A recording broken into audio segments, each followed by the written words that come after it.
Hey there, welcome back to the podcast. As I am recording this today, we are expected to have a heat index of up to 115 degrees. And if the summer continues the way that it started, most likely by the time you're listening to this, the same can be true. So you may be wondering, why in the world are we talking about a fall garden in the middle of this heat? Let me tell you why. Because you are going to want a fall garden, and to have the fall garden you want, it's best to start planning, if not planting, some things right now. So today I'm going to talk to you about 7 things that you can do to prepare for your fall garden.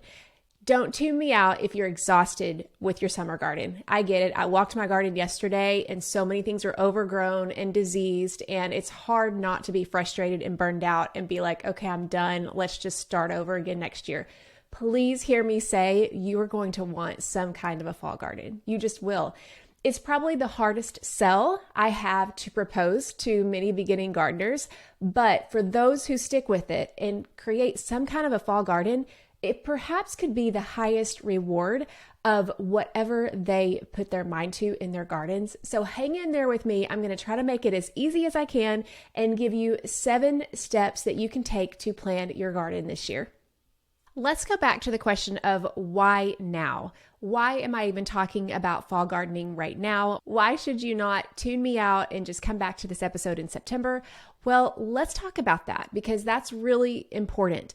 The most common mistake when it comes to fall gardening that I see is starting too late.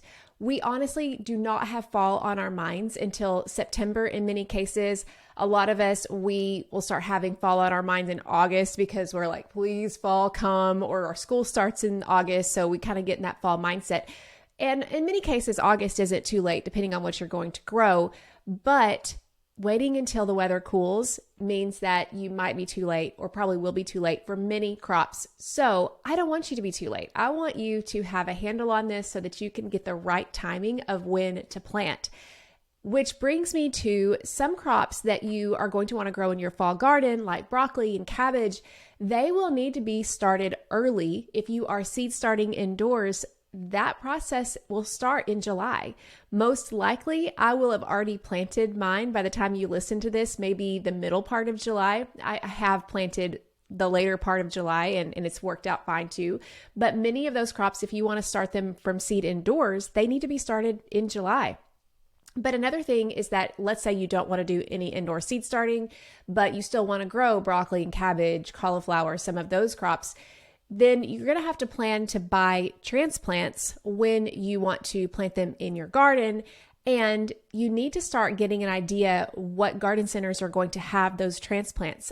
I know in my location, our garden centers do actually carry a lot of the fall crops in August and September, but it wasn't always the case. And as I've heard from many members of my online garden planning course, Dream to Garden, it's not open right now, but we will open it again in November. They've told me that sometimes they have trouble finding transplants from garden centers depending on their location. So this might be a good time for you to ask around, maybe call your local nurseries and see if they're going to be carrying fall crops. And if not, then you would need to make the decision on, okay, am I going to start them from seed indoors or just skip them this year?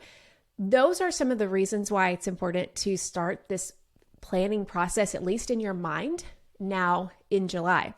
So what do we do when we are planning for the fall garden? I'm going to take you through those 7 steps that I talked to you about earlier. But before I get there, I wanted to make sure that you know that one of our most popular workshops we're going to be having on August 1st, and it's all about fall gardening. Everything I'm going to be telling you today is big picture. Here are some steps that you need to take, but you're going to want to go deeper into some subjects such as precisely planning planting dates. That is huge. And I'll be walking you through all of that in the Fall Garden Workshop, among other things. We'll have a link in the show notes, but you can go to journeywithjill.net/Fall Garden Workshop, all one word, to get your ticket. Again, we've done this in the past, and it's probably one of the most popular workshops that we've ever done. And I love that because I want to see you plant and grow a fall garden. In many ways, it's easier and it's more rewarding, especially when you're harvesting in the middle of the winter. There is nothing like it, I'm telling you.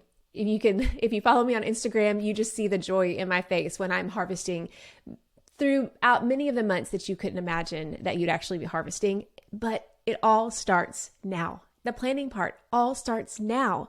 So trust me, depending on your climate, but for me, when I'm harvesting in December, but I think back at how these plants started with a dream in July, it just makes it that much sweeter.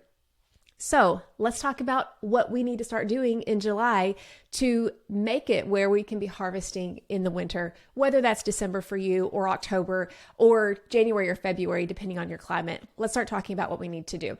Number one is to select what crops to grow.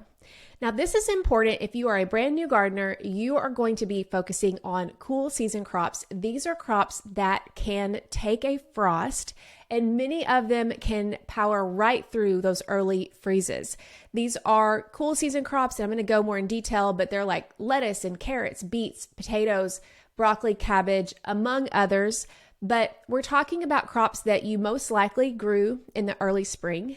And maybe you struggled with them. Maybe you struggled with lettuce because it got bitter and bolted. That's because it likes the cool weather. It doesn't like the hot weather. And maybe in the spring you planted it too late, but you have another chance in the fall. Or maybe it's carrots and you had a good carrot harvest. You can plant it again.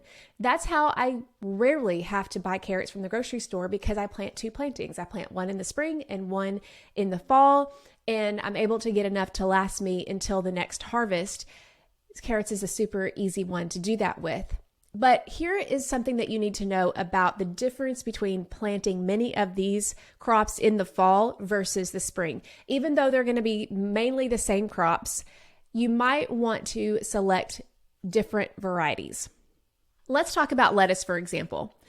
Lettuce is one that I love to grow in the spring and in the fall, but for the most part, I am growing different varieties in the spring than in the fall. Some of them I can grow both because they're fairly well adapted to both seasons, but I will choose the colder tolerant varieties of lettuce for my fall garden. The ones that I have seen in the past will handle freezes better than others. The ones that I have found have been fantastic in my garden, and I know that there's so many more, but from my personal experience, my top ones are Tango and Winter Density. Tango is a frilly leaf lettuce that has lasted through, now I did cover it, but it lasted through 0-degree temperatures in the middle of the winter. It is fantastic. But Tango is also one that doesn't do well in the spring and in the heat because it likes the cold weather better. But this is when your cold weather lettuces will shine. Winter Density is a little bit different. It's not as much of a frilly. I can't remember what technically it's called, but it's a different texture. So I like to grow both of them, and they both do really well in the middle of the winter. The way that you'll be able to tell which is which is by looking at the descriptions in the seed catalog. If you see something that says this variety is cold tolerant or ideal for a fall garden, that's the one you want to choose. If it says something like heat tolerant or bolt resistant, save those for the spring. Those are really good for the spring and summer. But for the fall, you definitely want to look at those words such as cold tolerant, great for the fall. Do some detective work with your seed catalogs and you'll be able to find some really good varieties that are most likely to do better for you in the fall and in the winter. The same is true for carrots. Now, I do grow many of the same varieties in the spring and in the fall for carrots, but some carrots in particular will say specifically better for the fall garden. And there's one variety this year that I'm trying, and I don't even remember what its name is. I've had it tucked back into my seed selection, my seed bank since the spring, but it specifically said not ideal for spring. And that's because it's most likely to get bitter and bolt. But if you get a variety of carrot that says that it's better for the fall, or sometimes if it says will store well, sometimes that's an indication that it's a good crop to harvest in the fall because it'll store well over the winter. So that's another thing that you can be looking at. Another crop to plant in the fall garden would be beets. Beets are a great cool season crop that you may have planted in the spring that you could plant again in the fall. Another one, let's go along that root crop route here. We talked about carrots, beets, fall potatoes. Now I'm going to be doing a podcast episode on fall potatoes next week because I have been doing lots of trialing and lots of erroring the last several years.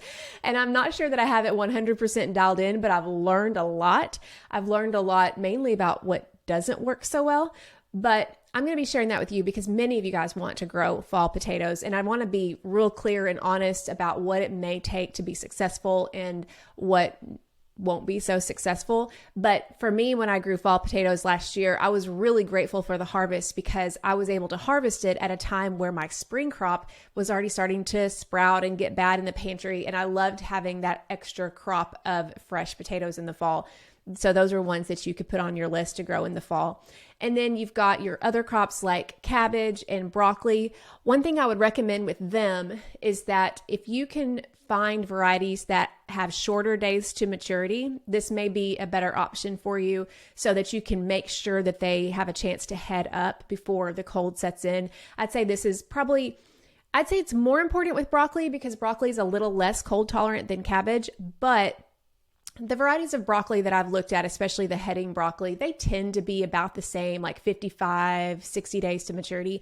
But cabbage can vary wildly. They can have a days to maturity of 55 or like 75, even maybe 90. I think I've seen some of those, those huge cabbage heads that you see. A lot of those are really long days to maturity, and you may not have enough time for that in the fall and winter before it gets too cold, depending on your climate and when winter really sets in, if it does. So consider shorter days to maturity, especially if you have that hard cold time. So that way you can get that cabbage head up to full size. Now, these are just some examples of what you can grow in the fall, but in general, what you grow in the spring, you can grow again in the fall. Also, garlic, I forgot to mention that. We'll be talking more about garlic a little bit later, but that's definitely one you want to plant in the fall. If you plant no other crops in the fall, plant garlic, just because it is the easiest crop I have ever grown. As far as you plant them, they grow, you harvest, there's hardly any work involved. And so that's one I would really recommend that you make room for. But in general, you are looking at cool season crops that can survive a frost and a freeze. Many of you, though, if you live in a milder climate, if you live in the South, then you may actually get away with doing warm season crops that hate the heat. And if that's the case, you know who you are and you kind of know that you can grow some of those summer crops because a lot of people are. We're going to hopefully have an episode that talks a little bit more about that. But for the most part, most of us that we have a hard freeze in a winter, the cool season crops are the ones we're going to be focusing on. Step number 2 is going to be when you're making a list of your crops, decide if they're going to be a one harvest crop or a succession or staggered planted crop. Those of you who are part of my course, Dream to Garden, are going to recognize those terms because in the course, I do show you how to delineate between those different categories because it really does make a difference in your planting. Now, one harvest crops are going to be the ones that you plant and then you harvest all at once, or you just plant once. And the difference with a fall crop compared to a spring crop is you don't necessarily have to harvest them all at once. They may all come to maturity all at once, but the beauty about having a fall garden is that nature is your own refrigerator. For example, I'll have my broccoli usually come to harvest in the middle of November, but because we're still mild, we're most of the time not getting huge freezes, I do have a floating row cover. If I need it on really cold nights, I can harvest my broccoli usually for a whole month, if not more, but they were all ready at the same time, but I can harvest them when I need them. That is the beauty of the fall garden. Absolutely love it. So when I say one harvest crop, I'm mainly meaning as far as your planting time, are you going to plant it once? Whether or not you harvest it all at once is different with a fall garden. The examples of that would be for me, carrots, beets, potatoes, cabbage. I'm going to plant all of those usually at one time. They're not all at the same time, but mainly that's going to be my crop for the fall.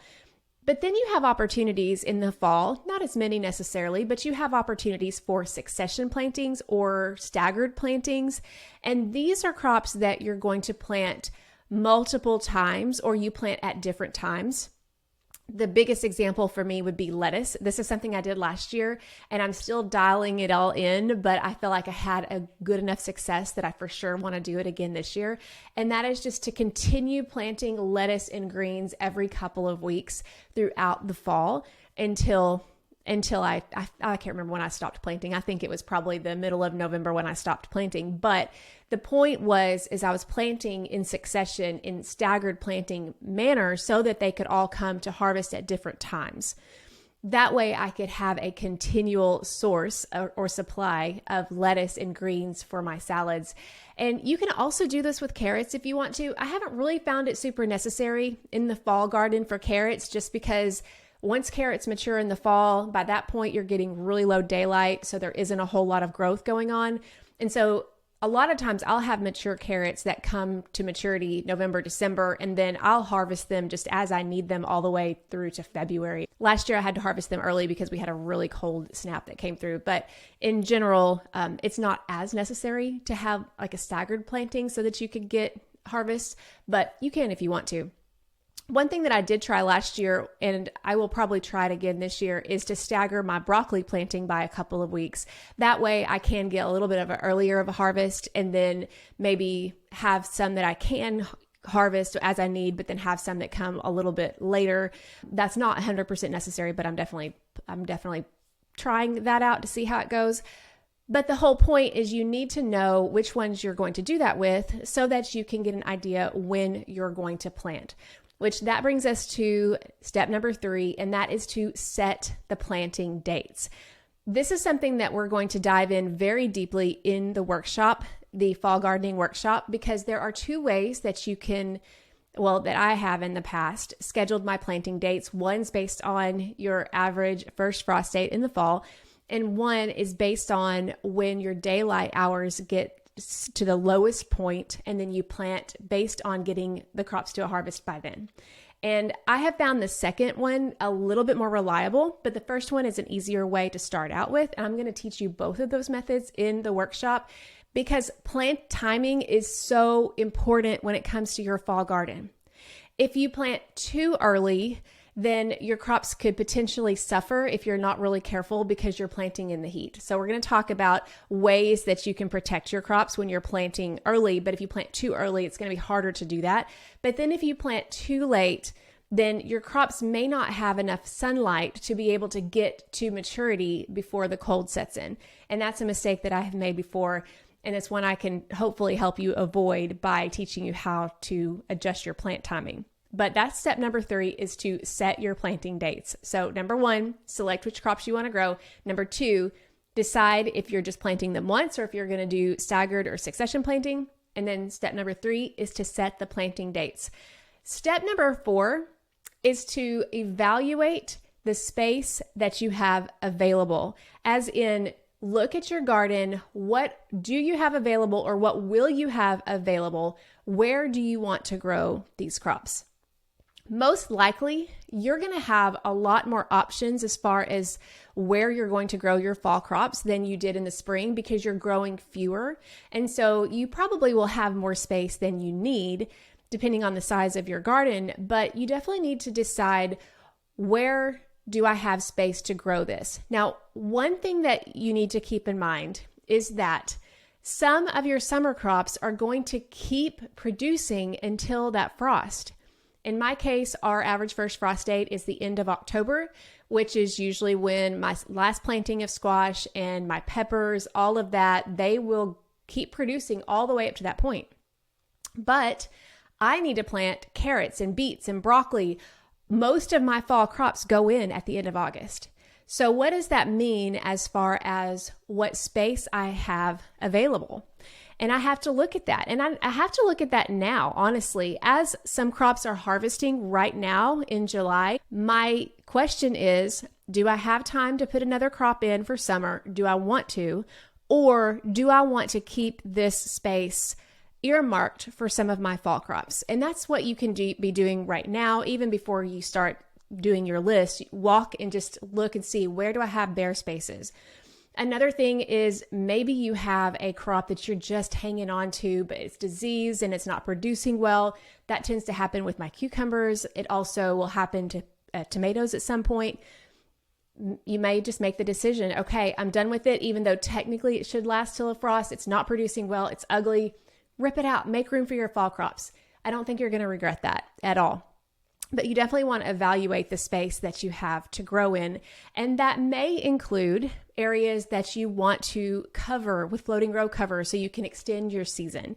Just different decisions that you might need to make. One decision I'm having to make this year is that I have enjoyed the kitchen garden right outside my back door so much. If you've watched on YouTube, you've seen how I expanded that space to be a raised bed kitchen garden. And I have loved that so much, to the point where I really want all of my fall garden to be out there. And so my question is, do I want to plant anything out in my large garden? And if so, what? Because I'm thinking about letting my chickens out there again. I haven't done that in several years just because I've had a fall and winter garden and chickens just run amok in that. But if I don't plant anything out there, then I might be able to let my chickens out, let them scratch and eat bugs and fertilize and all of that. So that's something that I'm having to make a decision about on space personally this year. I'm just not quite sure. I haven't quite decided what I'm going to do on that. But number 4 is to evaluate your space availability. Number 5 is to decide on how many of each crop that you want to grow. You need to look at, are you wanting these crops for fresh eating? Do you want a lot to preserve? For example, last year I tried to have a really large harvest of fall beets so that I could pickle to last me the rest of the year. Then I had issues with the blister beetle, which was just decimated my beets, and I didn't have that. I just completely lost that crop. But this year I had a really good harvest of spring beets, and so I'm going to plant some beets, but I'm not sure if I'll plant a whole lot of them because I'm not sure that I need all of that. But let's say you had a failure, or you didn't have a lot of carrots and you want to plant a whole lot more so that you can store, then obviously you're going to be wanting to plant more. But if you're wanting to really focus on the fresh food garden, then maybe you're not going to need 12 broccoli plants, which is kind of what I've learned in the past when I've done a fall garden. I'm like, I like broccoli, but I don't know if we like it that much, so I may not need 12 broccoli plants this year. So be realistic about, what do you really want? How many do you want to grow? And the good part about fall gardening, which I've realized, is that to me, as far as what you grow and how many you grow, it's less overwhelming because you don't have to worry about as many crops. There's a limited amount of fall crops that you can grow, and it's a little bit easier to kind of hone in on those and what you want to grow. Step number 6 is to secure your supplies. And this is something that you can do now, and I highly recommend that this is something you think about now. Number 1 is indoor seed starting supplies. If you are starting any seeds indoors, you need to make sure that you have everything you need for that. I know I'm going to have to go get some more potting mix to be able to do my seed starting mix. I already have my containers because I use the Epic Cell Trays from Epic Gardening. Absolutely love them, and I'm sure they'll last, longer than me. They're so durable. But make sure that you have your grow light space inside. And for me, I know that I have a light out. So if I'm going to use a particular grow light, I need to order a replacement light.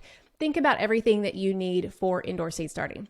You also are going to need compost for amending your soil before you plant your fall garden. That's going to be an upcoming workshop as well, is how to take care of your soil at the end of the season or between your plantings. But that's one thing that I'm going to be doing between any of my summer and my fall crops. I need to replenish that soil. And to do that, I just add a layer of compost. Usually it's 2 inches to 4 inches, depending on how much my beds have settled. If they're new beds, I'll probably be adding more because they've settled a lot more. If they're older beds, then I may just need an inch or 2. But that's one of those things that it's hard for me to secure in the early spring because we get a whole lot of compost by the truckload, and a lot of times it's hard for us to get it out in our property because our property is so waterlogged. But in the summer, it's dry as a bone, so we can get all the trucks out there we want it. That's just because I order in bulk. But even if you're getting bagged soil, or maybe you're a lazy composter like me and you've got all this debris at the top of your compost pile, but you know that you have good compost at the bottom, then you may need to harvest that compost to amend that soil. But that's something that's going to take some time. But the whole point is to make sure that you have some fresh compost available to amend your beds before you start planting. Of course, I'm talking about raised beds and ground beds.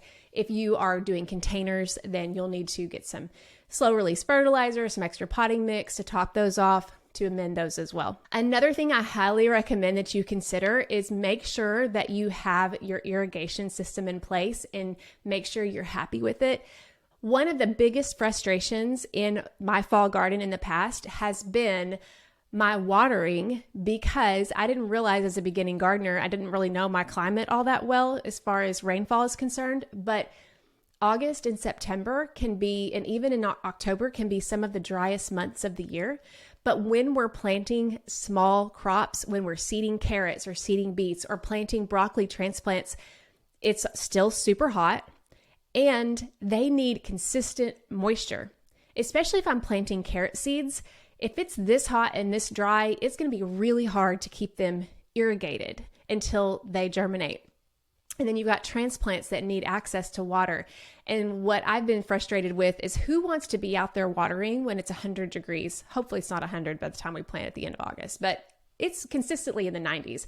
And I don't want to be out there watering by hand all the time. So I would recommend that if you haven't done it yet, get your irrigation in place.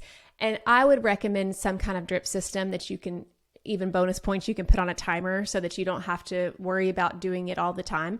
But that drip system is going to be better because the water's not going to evaporate and it's going to be so much easier for you.